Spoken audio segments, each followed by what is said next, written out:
તો વડોદરામાં અમૃત વાવના સંરક્ષણ કાર્યને રાજકીય ટેકો મળ્યો છે. તો ડોક્ટર જયપ્રકાશ સોની અને નિધિ પટેલે સ્થળ મુલાકાત લીધી છે. તો સ્વયંસેવકો સાથે ચર્ચા કરી પુનઃસ્થાપન કામગીરીનું નિરીક્ષણ કર્યું છે. ત્યારે વિકાસ કે સાથ વિરાસત વિઝનને આગળ વધારવાનો સંદેશ આપવામાં આવ્યો છે. તો વારસાગત માળખાના સંરક્ષણ માટે જનભાગીદારી પર ભાર મૂકવામાં આવ્યો છે. વડોદરા મ્યુનિસિપલ કોર્પોરેશનને પણ ભલામણ પત્ર પાઠવવામાં આવ્યું છે. ત્યારે અમૃત વાવના સંરક્ષણ માટે વહીવટી સહયોગની પણ માંગ કરવામાં આવી રહી છે.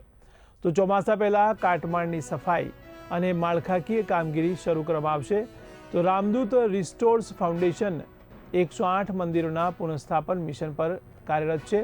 તો સાંસ્કૃતિક વારસાના જતન માટે સ્વયંસેવકોના પ્રયાસોની પ્રશંસા કરવામાં આવી છે. તો ભાજપ વડોદરા મહાનગરનો સહકાર બદલ ફાઉન્ડેશન દ્વારા આભાર વ્યક્ત કરવામાં આવ્યો છે. આજે રામદૂત રિસ્ટોર્સ દ્વારા અહીંયા જે પ્રતાપનગર બ્રિજ પાસે નવગ્રહ મંદિર પાસે આવેલી અમૃત વાવ જે ઘણા વર્ષોથી કચરા અને ગંદકીથી ભરાયેલી હતી, છેલ્લા 7 રવિવારથી સતત યુવાનો અને સાફ કરી રહ્યા છે અને વરસાદ પહેલા પૂરેપૂરી વાવ સાફ થઈ જાય એવું લક્ષ્યાંક રાખીને કામ કરી રહ્યા છે. વાવ એ આપણી જૂની સંસ્કૃતિ છે.